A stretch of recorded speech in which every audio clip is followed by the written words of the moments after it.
Mga kabeshi, nakakatuwa po at pinong-pinong aking gawa. Homemade chicken luncheon meat. At ngayon, ito pa po yung iba mga ito. Sarap, Bobby? Sarap?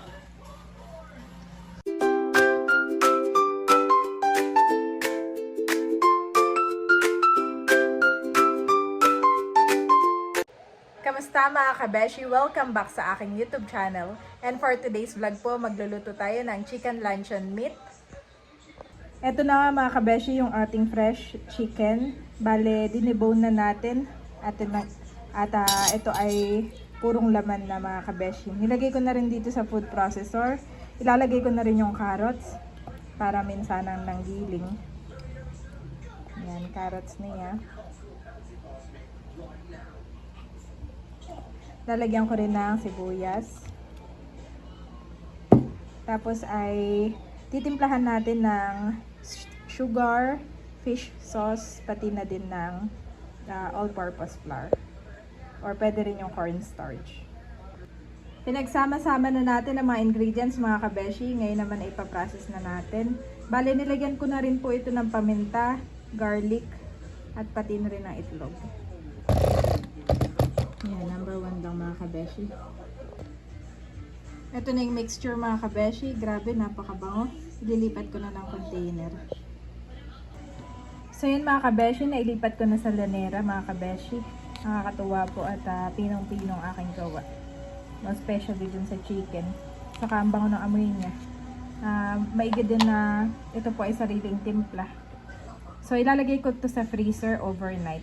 At bukas ko na i-steam mga kabeshi. Para magdikit-dikit pang lalo. The next day. Good morning mga kabesh. Hinilabas na natin sa freezer. Itong ating ginawa kagabi. Wow! Frozen na itong ating homemade chicken luncheon meat. At ngayon naman ay akin na i-steam for 20 minutes. Bago tayo mag-steam mga kabeshi ng homemade chicken luncheon meat, ito muna ang aking niluto, sopas. Ito nga po ay para sa kids. Favorite po nila ito. Masarap na pang breakfast. At syempre, pinakauna po sa kainan ay si Bobby. Okay, nakain na po si Bobby. Meron siyang french fries at itong sopas. Pinapalamig ko lang yung sopas nila ng kuya. Where's Daddy?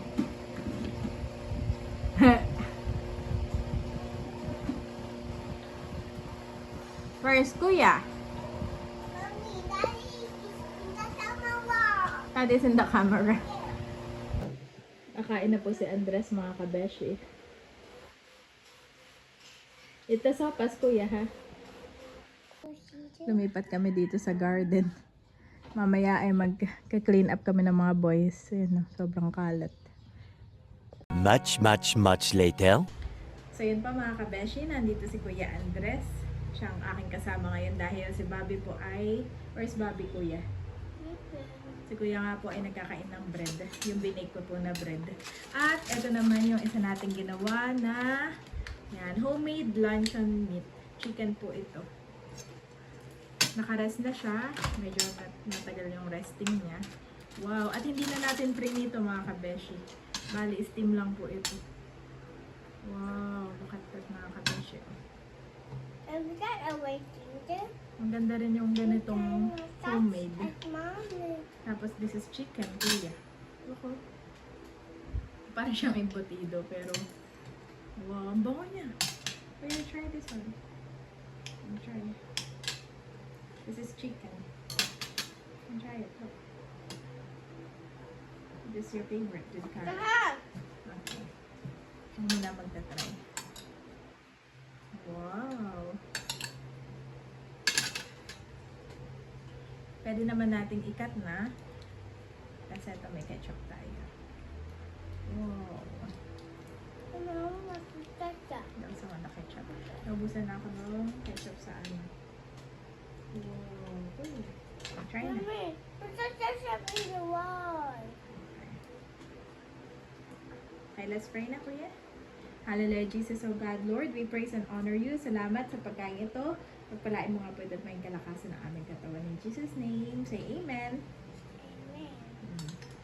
Try mo na muna ito. Try. Amen. Amen. Amen. Tikman na natin mga kabeshi. Pwede rin ito iprito.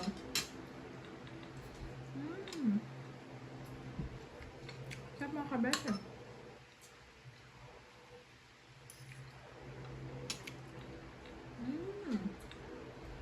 Ako.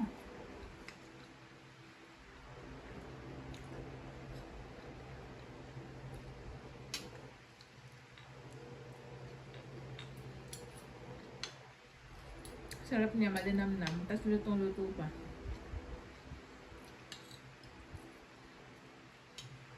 In-steam ko to ng 20 minutes. Then nag-add pa ako na another 15 minutes. Tapos nirest ko na matagal. Para lutong-luto pati loob. Nakasarap mga kabayo.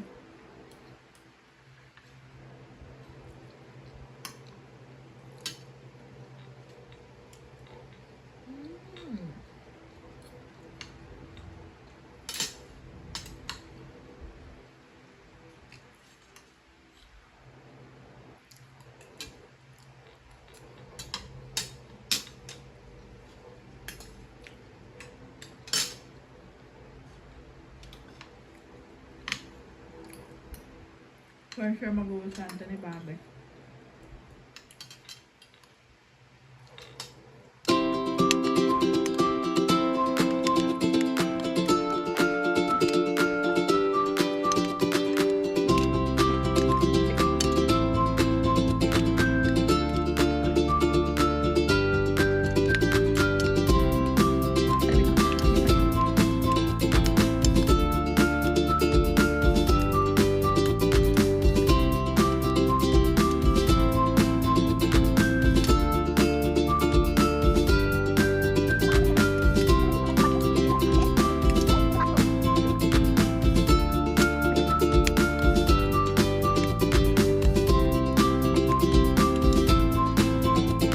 The next day. So ayan mga kabeshi, nilagay nga po natin sa ref itong ating homemade chicken luncheon meat. At ngayong umaga nga po ay akin nang ipiprito at ipapaulam sa mga kids.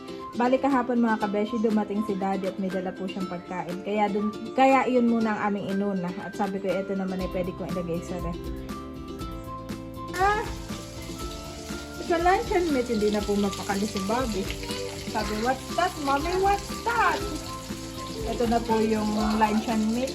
Makakapal po yung aking hiwa. At ito pa po yung iba mga kabeshi. So daddy po ay busy agad.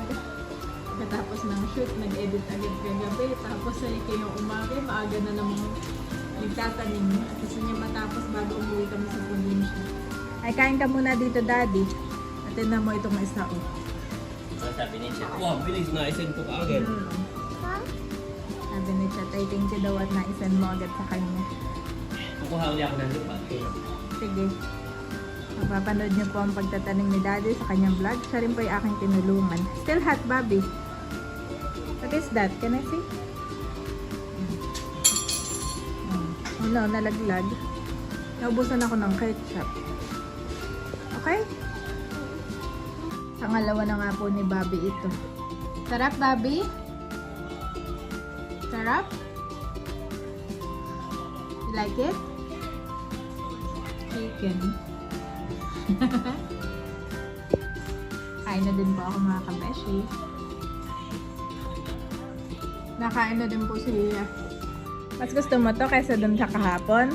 Pag steam lang po ay dati pagod na pagod at ang nagtanim. Galing po kami sa labas. Mapapanood niyo po sa kanyang vlog. Thank you Lord that natapos na ang kanyang project. Hindi pa actually, magtatanim pa kami. Yun na lang pagtatanim. Pero yung mga stand ay tapos na. How do you feel na natapos na?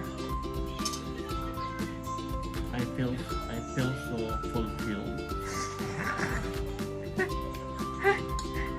Mainit po ngayon dito at si Daddy hindi na nag-t-shirt. Hindi ko lang nabasa ng pawis yung aking damit. Kaya ako lang nagpapacool down at maliligo na. Kamusta ang aking, ano yan, chicken luncheon meat? Chicken to? How was it? Lalo na ng prinito. Gusto ni Bobby dati. Sarap siya. Nakatatlo si Bobby. So, ang next project ko naman dito ay, Wow! ano nga yun? Bar counter. Wow! Excited na rin ako. At least ako, natatapos ko yung aking mga plano sa buhay. Ito naman. Bar counter. Na? Wow! Feeling mo. Ah. Para Right. pagka magluluto ka, mami, Ah. ganahan ka rin sa pagluluto mo. Hindi ka magtatadtad ka doon, nakatalikod, tapos dito ka sa table. So yung bar counter, doon ka na magtatadtad. Ganda. Lagi ko nga naman ito naging tagtaran nito ah. No? Thank you, Daddy. At ako rin pala yung maiisip. Yep.